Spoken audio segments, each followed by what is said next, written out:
We made him drive all the way down to Santa Monica, California from his house in Santa Monica, California. He's one of my favorite people on planet Earth. His name's Kenny, Ken Flo, Florian. He's fought in every goddamn weight division in the UFC. And I'm feeding him Thai fusion on this week's Food Truck Diaries. I'm on a carnivore diet right now, so I can only eat meat. Done. Can't have sauces, none of that. So we'll see how this goes. Dude. Okay, but you can have veggies. Just meat, dude. Dang, dude. You gotta keep the immune system strong. Grilled cheese, tacos, hot dogs. I better get a Thai. workout in later, I'll tell you that right now. Let's go with the Hungry Belly Fries. I'm gonna have to go with the grilled marinated steak over carrots. If I was on a diet, I would go fried dumplings, pad see ew, and then I'd wash it down with the fried rice. Wash it down. All right, dude, appreciate you coming. Absolutely, Ken man. Flo in the house. Should we be shaking hands right now? Is that safe? I'm not scared of Corona, dude. I'm gonna say it, get in Yeah. here. I'm I'm a not healthy scared, boy. dude. Last night at the store, got me started, all this high-fiving, maybe a few kisses. Nobody's scared of fucking Corona around here, dude. Yeah. Yeah, I trust you. You're definitely the first guy to outdress me on the show.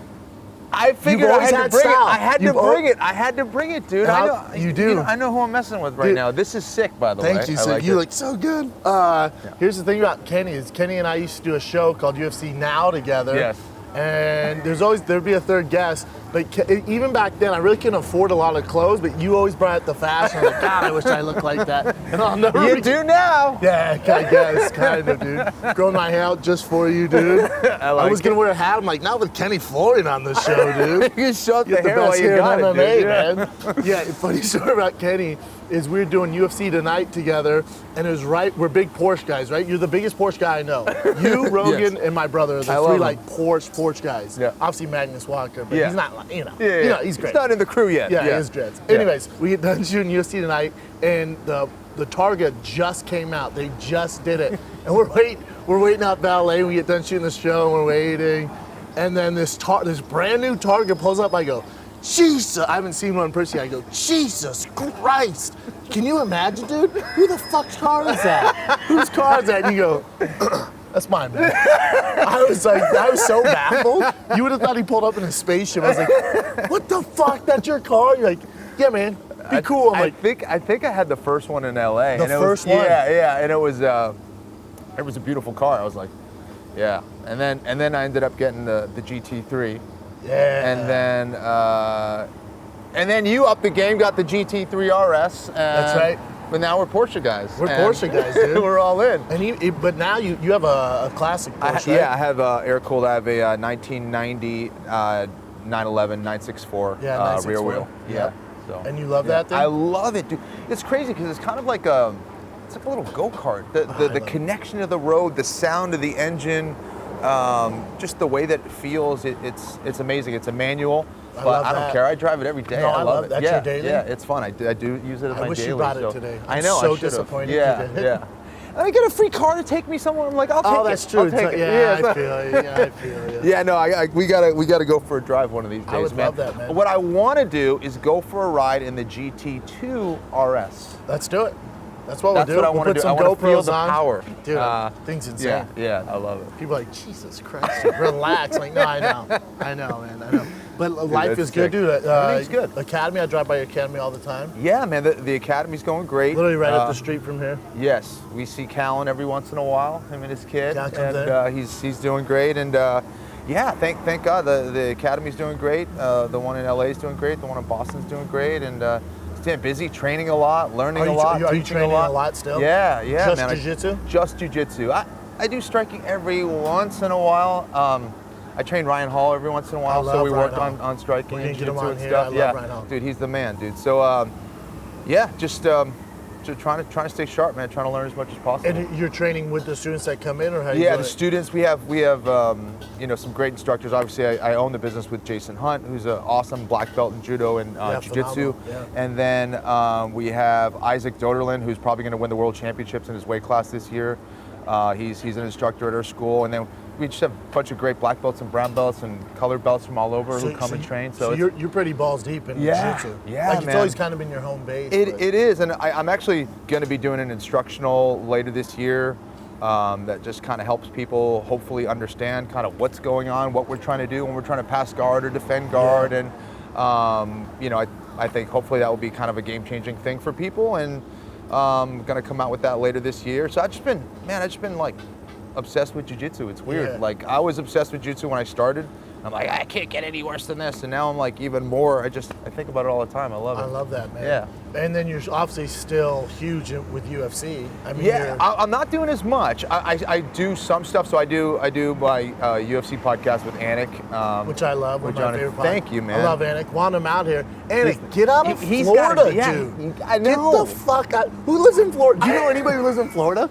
Name one guy who lives in Florida. Anik, that's who. I mean, it's cool to like visit, but to live there, Anik? God, dude, you're so far from everything. Also, go home, dude. Go home. Even if it's Florida, he's doing all these shows. Right. I'm like, dude, go home. I know. He works a lot, dude. He So travels much. a lot. He's the best. But he's always like underslept and tired. But he's a hard worker, man. Wait, Yeah. so you do the show with Anik with the UFC, and we can talk about as much as you want. Yeah. It wasn't like, hey, Kenny's doing this now. He's not gonna be on the broadcast. I was like, where the fuck's Kenny? Yeah, I don't know exactly what happened. Was it the ESPN?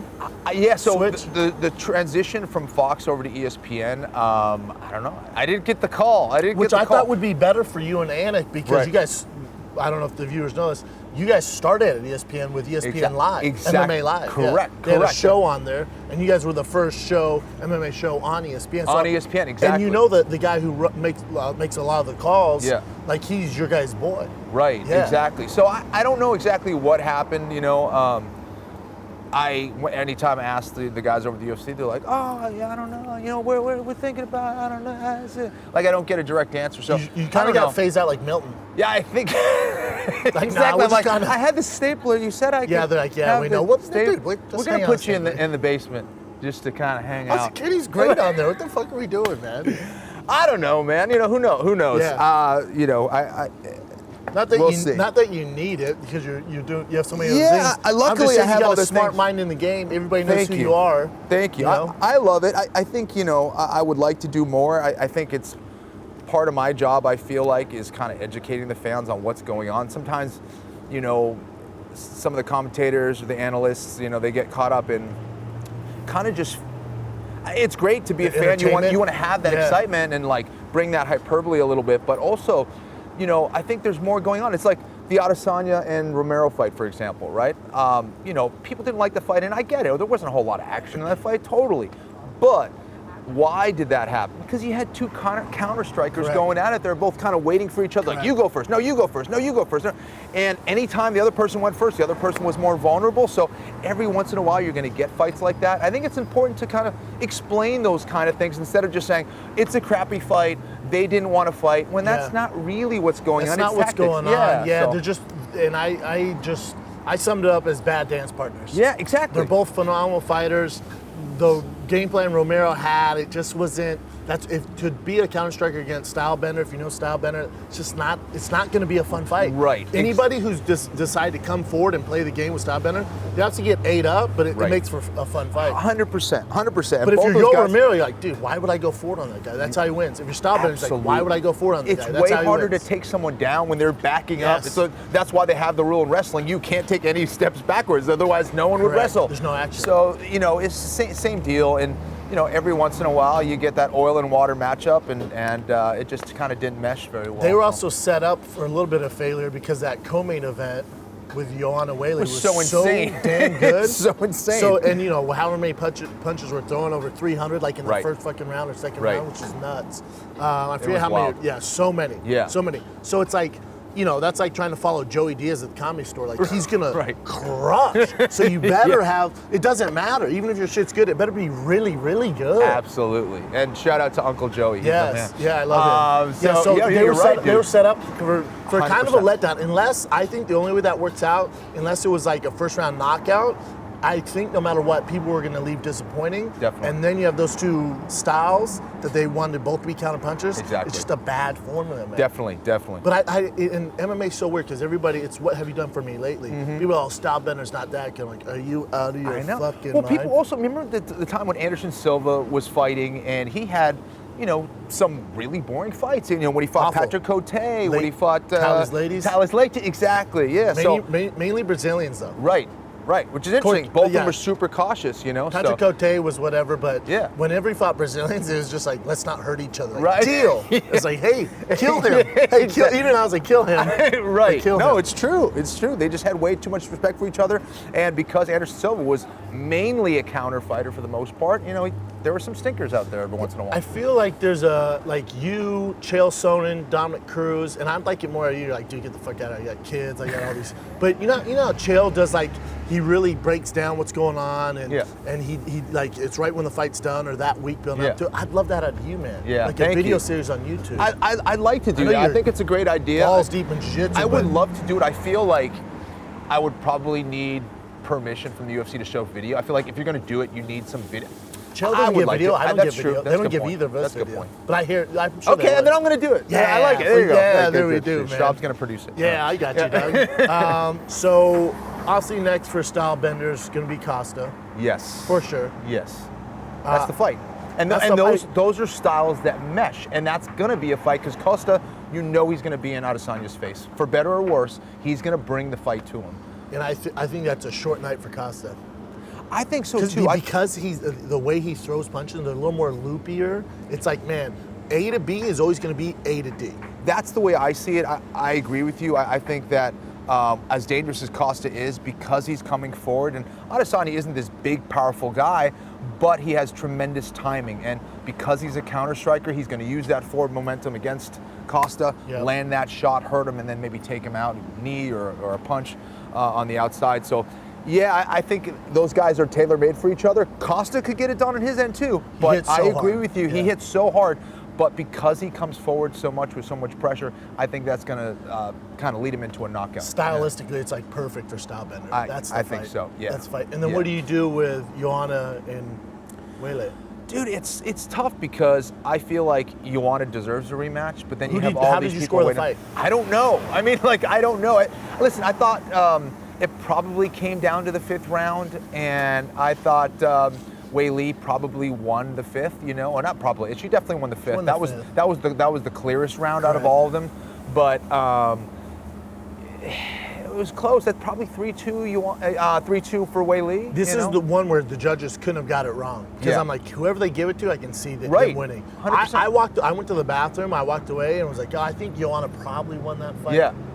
It was close. With the pressure, I have no problem with that because Weili just landed way harder shots. Right. When you look at the numbers, like, God, it's so close. I know. So then the 5th round, the harder shots landed. All right, I'll give it to Weili.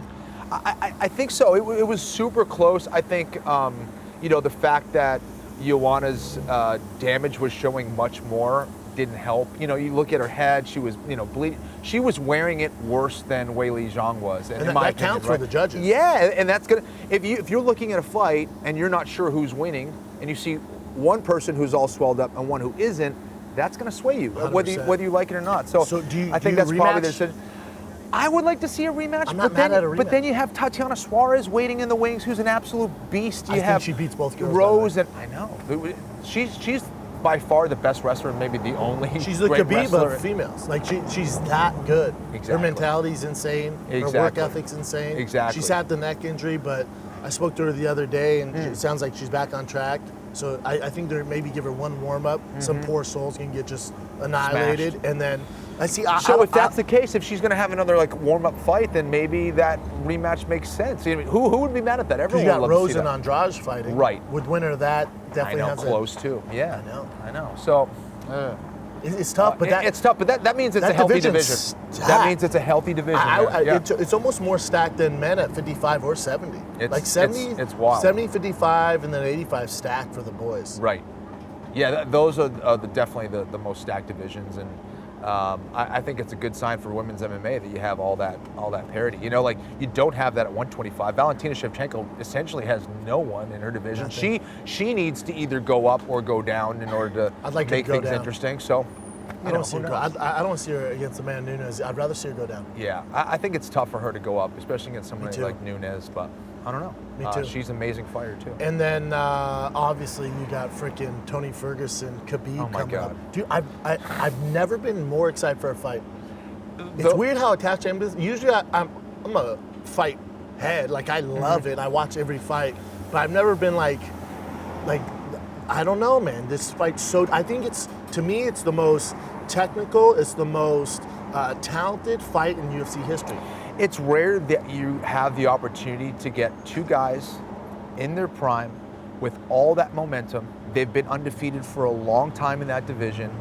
And just their styles, talk about matchups, that is a dream matchup. Just the way that they both fight, they're both going to come forward and try to kill each other. Khabib on the ground and Ferguson on the feet.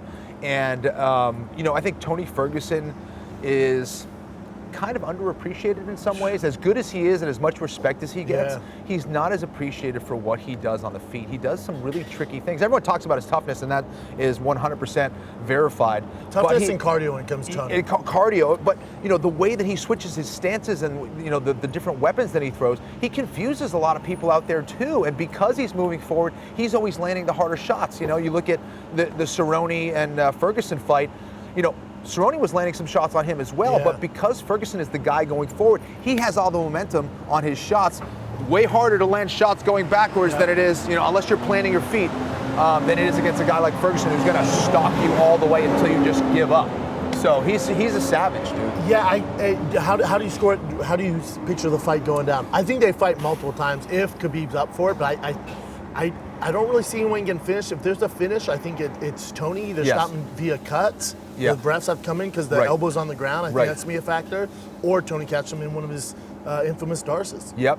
I think that's what he needs to do. He needs to really win the transitions, attack with submissions, nonstop against Khabib, and just make it a classic Tony Ferguson brawl. Wear him out. Which he can do. Because if Tony's one of the only guys where it's like this tidal wave. Like he really doesn't get cracked in the third, fourth, fifth round, and it's like he gets better. Shit. He gets better with time. Have you ever trained with him? I haven't. I haven't been. Nuts, that's what I hear. Is he's got legendary training sessions. He does not get tired. He moves forward. He's very unorthodox. So finding a training partner that moves and fights like Tony Ferguson is almost impossible. And I think it's going to be an absolute classic. Now, Khabib, as far as his style, you know exactly what he's going to do, but you can't stop it. You cannot stop it. You know he's going to try to take you down, but he gets a hold of your leg anyway. He puts you on your back, and he beats you up. Yeah. And I think that's what makes him so great as well in his own interesting way. I think he has the safer approach and the safer path to victory, typically, Khabib, just because he's got that kind of, it's like Gracie Jiu-Jitsu. He's going to get to the clinch, he's going to take you down and beat you up. He doesn't take a lot of damage. No, never. It's just, and it's amazing what he's able to do. Striking because you're so scared of him getting that underhook or getting you to the cage. Yeah. That guys forget, like Conor forgot about striking, it's blasted in the face. Yeah. Right. And I think he's been able to make a crap load of money and stay hungry at the same time, which, I think is always really impressive. I think certain fighters, once they make it big, they kind of, they take their foot off the pedal a little bit. And Khabib, I still think, is very hungry, loves to fight, loves to train hard. So I don't know if he's going to be sticking around much longer. I don't either. But I think, I know his dad said he wants him to retire at 30-0, and he's pretty close right now. Damn close. Yeah. And then what do you do with John Jones?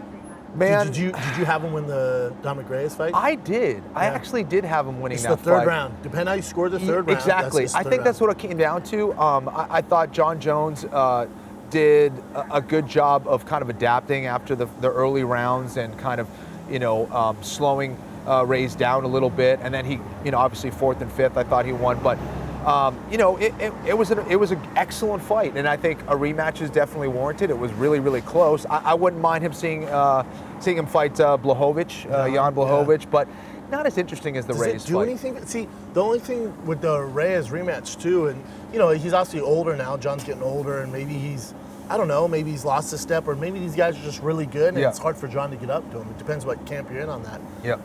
But in history, rematch with John Jones never goes Never well. goes well. He destroys I agree with dudes. you. He's like, that's what you do? You prepared for it? All right, I'm going to take this serious. Even looking at that fight itself, he adapts so well. He's a computer. Anderson Silva was a computer. He's analyzing what you're doing. He's, looking at the data, and then he's improving on what he's supposed to be doing. And you look at that fight, he started to pull away from Reyes as that fight went down. Yeah, Reyes maybe was slowing down, conditioning-wise. He started getting a little tired. But it was also John Jones adapting and making much better decisions as the fight went on. In a rematch, you look at his fight against Gustafsson, super close. A lot of people thought Gustafsson won. Second fight wasn't close at all. How about DC? Yeah, DC, same thing, DC. So Fox dudes up, man. rematches against guys like John Jones usually don't go well. But, Reyes wants it, and I think it's a fight that makes sense, and it's an intriguing fight. People are still talking about whether, Jones, in fact, won that fight or not. But, it's tough because he also doesn't have a whole lot of interesting matchups ahead of him. Go to heavyweight, John. That's what I think Give he us needs what to do. we want, dude. Yeah.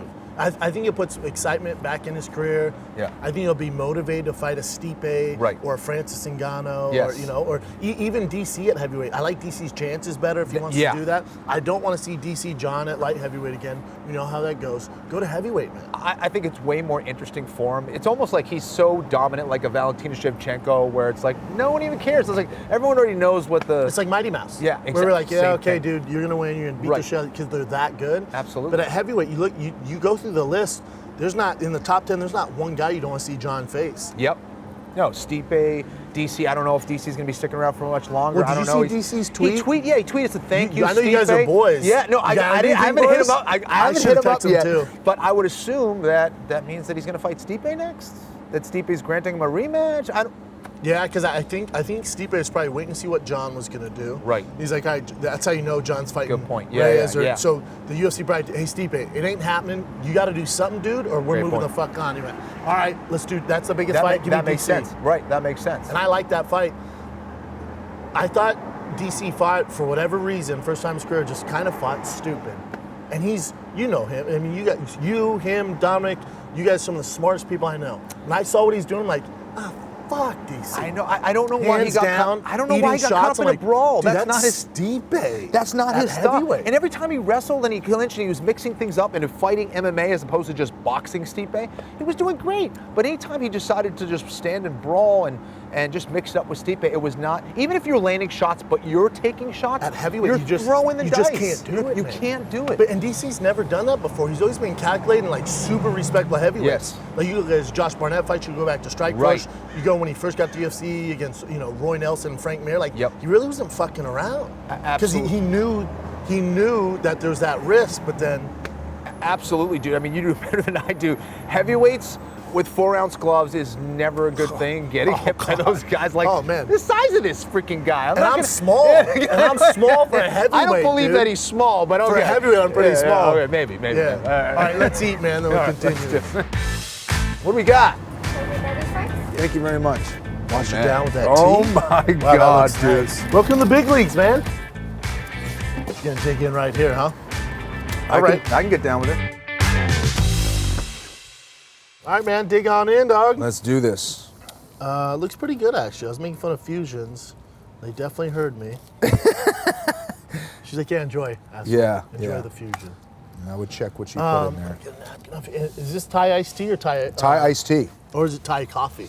Oh, sorry. Thai coffee. Is it You're coffee? right. I don't know my teas from my coffees. That looks good.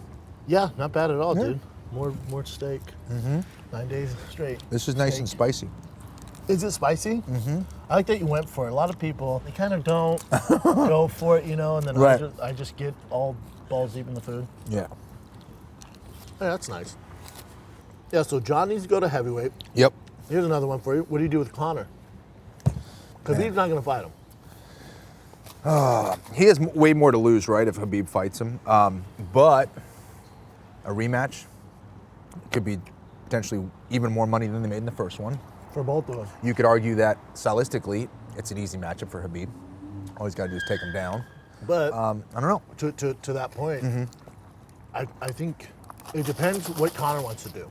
As far as, just as Conor as an individual, what do you want to do, man? Because Khabib's by far your worst matchup. word on the street, talking to close friends or trainers of his, go, he really didn't train for that first fight against Khabib. He's kind of half-assing it. Heart wasn't into it. You saw the result. Wasn't great. Wasn't terrible for not really training. If you go back and look. And I believe him about the foot thing, because he was not throwing those kicks down the middle at all. He did not use his kicking game at all. I agree. So it's like, okay, he didn't have his best outing, and he really didn't train. So, that fight's, it's damn near that's an impossible matchup for him. So is Tony Ferguson's no punk for him either, man. Both those matchups are very tough for him. So if you're in Conor's camp, it's like, all right, are we calculated about this? I think a Justin Gaethje makes more sense. A Dustin Poirier fight, maybe in between. How many more times you want to fight? And then how many fights is Khabib going to take? Because if Khabib's only going to fight, what he said, 2 or 3 more times, all right, let's get that in there, and then there's going to be a different champion. We can build back up. I think this makes the most sense. Fight Gaethje. I think he matches up really well against Gaethje. Gaethje's going to come forward. Conor's a very good counter striker. If he comes out of that looking, anywhere close as good as he did against Cowboy, you can set up a rematch now. You can build up the hype around Conor. Yeah, he looked amazing. And Conor certainly has that potential. When he's in the gym and he has that martial artist mentality, he's unbelievable. I think he's always outshined by his attitude and what he says, but he was very respectful leading up to Cowboy, went out there, got the job done like a lot of people thought he should, and even did it quicker than a lot of people thought he could have. And if he goes out there, beats Gaethje, knocks him out, whatever, I think he should fight the winner of Tony and Khabib. Why not? That's what Khabib said. He goes, there's no way I'm just going to rematch that guy after beating Cowboy. He has to fight a guy like Gaethje, and then I'll do it. Because the thing about Khabib is it's all about respect and order, and he's just not going to fight the guy who's going to sell the most tickets. Right. He's just really not into that, which is rare, man. Absolutely. Because that's the biggest money fight he can do. But in his mind, I already beat him, and it's about legacy for guys like that. And he's worked his ass off to get to that point and, keep this undefeated record and be the champ for this long and represent, Dagestan and all those things. Those things mean more to him than anything else. Correct. And I think, I think it makes sense. And I think that's definitely feasible and possible. Khabib fights, 1-2 times a year anyway? Yeah, with Ramadan and stuff like that. Yeah. The weight cut. Because you watch all the fights like I do. Do you miss it? Do you watch it and miss it? Miss like the competition stuff? Because I was just going over the fight for the weekend on Below the Belt, the podcast. And Mitrione, who was a castmate on The Ultimate Fighter Season 10 with me and a good friend of mine, I just saw him in Indy last year when I was doing shows out there. I love Matt. That's one of my favorite people. But then when I'm going through the card on Bellator this weekend, I go, Matt Mitrione versus, and I thought, I can't believe he's still fighting. I'll be 37 next week. How old is Matt? That's older than me. Shit. Yeah. Wow. That's older than me, so I think that's damn near 40, or might be 40 at least. I just, maybe because I found a different passion, I'm in love with what I do with stand-up and podcasting, and, this job's the best job in the world, but I can't picture myself doing that these days. When I watch old tape of I'll see like highlights of stuff, or my son asks, I'll show him highlights of stuff. Sure. I don't even recognize that person anymore. Right. I'm like, what the It's wild. the fuck were you doing, dude? Like, I look at your tapes, and you've always been, we always say this, like, if you walked in a bar and you saw Kenny Florian, you'd be intimidated as shit. No. By his style and his hair, but you wouldn't think world class, different division, competitive, title contender. You wouldn't Hall of Famer. You wouldn't go through all this stuff. You'd be like, dude, get the fuck out of the way. Give me my beer. You're the guy. They always reference you and like, dude, if you walked in a bar and saw Kenny Florian, you're the go-to on that. Do you miss it? Because there's guys you compete against who are Jose Aldo still fighting, actually lower weight classes. Still fighting. It's crazy. Wow. I think, kind of. I miss the training of it, but I'm still training now. Honestly, I didn't even see myself being a professional fighter. What I wanted to do, I wanted to be a professional martial artist, whatever that meant. It led me into fighting. Like Chuck Norris or something? Yeah, I guess. What do you mean? I'd be an advertiser for stretch jeans, is what I'm saying. Throwing sidekicks in Black Belt magazines. It's like, all right, dude, Kai Bo or something? And that's what I would tell people. I'd be like, cool, so how do you make money exactly? What are you going to do? Figure it out, man.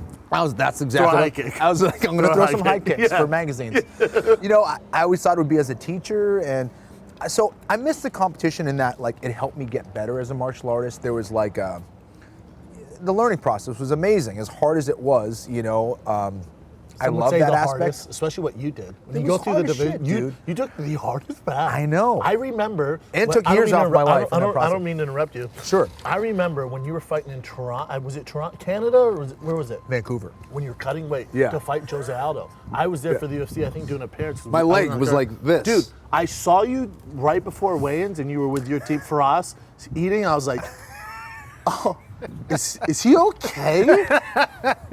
You look dude. so Skin and terrible. bones. You look so terrible. Skin and bones. Yeah, I looked like Christian Bale in The Machinist. I was 100%. Because you went from middleweight, you just went through all the.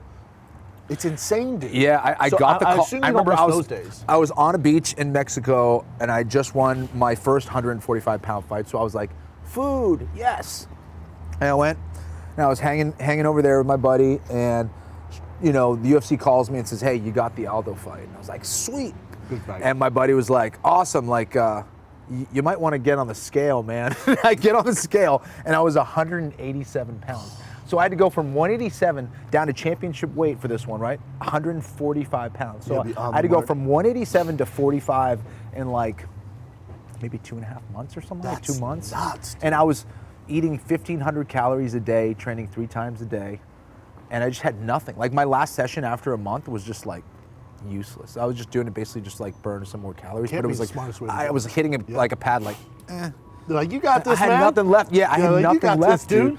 So it was brutal, man. You So I don't miss that. I you do don't not miss miss that, but I'm sure. Do you miss the chase? You miss like. A little bit, man. I like the focus. I like the focus that it gave me. I had every single day, I knew exactly what I was going to do. I didn't know what day it was. I just knew that was striking day, or that Yeah. was jiu-jitsu day, or The that was regiment. wrestling day. The regiment was cool. But I'm in a different part of my life now. I'm kind of like you, where I'm lucky. I feel blessed that I can do other things. I can still watch the sport, enjoy the sport, and I can still train. You know, that was the thing I missed the most, honestly, was the training. And when I hurt my back, that's what made me the most upset. If I'm not Yeah. training and doing martial arts, I feel like I'm not the happiest person. You I'm miss, kind of a miserable it's, prick. it's almost like you miss the hang. Yeah, a little The bit. guys, and if someone, you know, especially with the guys you came up with and the guys I came up with, like, it'd be cool because the guy would get a big fight, and Yes. you'd have a big fight. Like, what card are Absolutely. you on? And then you're all like pursuing a similar goal. Yes, Like that was. definitely. So, you know, What's weird is I get that now in comedy. Like at the Comedy Store, like Yes. if when we're hanging out, like last night, it's Callan, Rogan, and D'Elia, it's the same hang. Right. So I checked the bro box where like that's my crew. definitely, and especially if, you know, anytime you're doing something that you want to be good at and you're trying to be good at, or Yes. whatever the heck it is having those people around you. And I think that's what's so cool about the martial arts or comedy or whatever it is having those, you know, high level people around you, and you're all moving towards the same goal. I think you all feed off each other. You know? But I think it's similar with guys who have retired, where we're in this fraternity now where everyone's still attached to the UFC because Mm-hmm. you know we made our name on that. But the guys who are retired and moving on to entertainment, and opening gyms, and Yeah. guys are parents now. We have all these similarities. Yes. you know, Definitely. we're still going through those phases I together. would say yes, if we're doing it right. You know, some guys, you know, unfortunately, that's all they have, and I think know. that's why they're sticking around the Yes. sport so long. Where, listen, in some cases they think that they can still compete, and that's awesome, good for them. But in some cases, you know, you see certain fighters, you're like, you shouldn't still be fighting. You're taking a tremendous amount of damage. You're getting hurt. You know, go and do something else. In some cases they can. In some cases they can't. That's where it's a bummer when they Right, can't. it The other thing sucks. is Sucks to too, see. it's like in the NFL, you know, the guy's 40 years old and can't throw a football anymore. It's like, well, he's making 7 figures and he has benefits, and Right. he can he's not playing a ton. He should probably retire, but Yes. stay there till they tell you to get the fuck out the door. Right. With fighting, it doesn't work that way. Right. When you shouldn't be in there, A, you're getting hurt. B, you're not making much money, and there's know. no benefits. So it's like, dude, you got to move on. You're just delaying whatever you're going to do next. It's a delay. I agree. I agree, and a lot of times, you know, what we do becomes our identity, and saying goodbye to that is harder than anything else for a lot of people. Yeah. And it was hard for me in a lot of ways, right? It's just saying goodbye to that regimen and saying goodbye to competing and being around the guys and all that stuff can be tough. You just, you know, you got to go and find something else to to supplement that or be a replacement for that, because we all need something to wake up for, man. 100%. We all need Need a meaning. goal. We all need that. That's more important than anything else. Everyone is like, you know, I want to be happy in my life. It's like, that comes and goes. Yeah. You need something to work towards, I think. purpose. Yeah, you need a purpose. Well, here's the other thing. You and I are both dads now. Yeah. You know how old's your daughter? She's 2. She's 2, so you're in the thick of it. Yeah. I have a 4-year-old and I have a 3-month-old, 2 boys. And that's the other thing. Can you imagine going through training camp with your daughter right now? Dude. Guys do it, and God bless them. I know. I can't. I thought about it the other day. I'm like, oh my God. I would get home sometimes at 11 at night because I'd be in the day I'd be in Orange County at Rain with Mark Munoz, and I'd drive down to Santa Monica and do boxing with Tony Jeffries. Then at 8 o'clock at night I'd drive to Torrance and do jiu-jitsu with Henry Gracie and Brian Ortega, and it's just like, It's I would hard never see as my hell. kids. Being a parent is hard as hell. You know, if you want to be present for it, if you want to be there, if you you're wanna like, be good at take it. care of it, I'll see you later, I'll Yeah. check in on the weekends, Yeah. you know, that's different. But if you want to be a part of the process, it is so hard, man. Yeah, I don't know because how of it. people do it. Yeah. It's extremely difficult. Because it definitely takes time. You know, for anything that my wife needs to, you know, if she needs to go out of the house or needs to do this or work or whatever it is, you know, and I'm with the baby, you realize how damn hard it is. And, you know, they need help, and, you know, it's a tough process, I can't imagine man. going through a fight camp with kids. Yeah. Again, It's- guys do it, and they're monsters, and they figure it out with their family, but We're lucky that we waited. Oh, I know. It's- I know. yeah. Do you guys want more? Yes. I'd like to do one more. Yeah, yeah. It's a lot of work. It's a lot of work. Two's And- easier though than the one, I think. Yeah, I think in a lot of ways they can kind of entertain each other after a certain point, you know. So we don't want to wait too long. So now is kind of the time when I think we're start looking for another one. I So, love it, man. Well, I yeah. appreciate you doing the show. We Yeah, wanted you on man. for a while, brother. Oh, You're yeah, one of my dude. favorites. You know I love you, man. Dude, Ladies and gentlemen, likewise. Kenny Florian.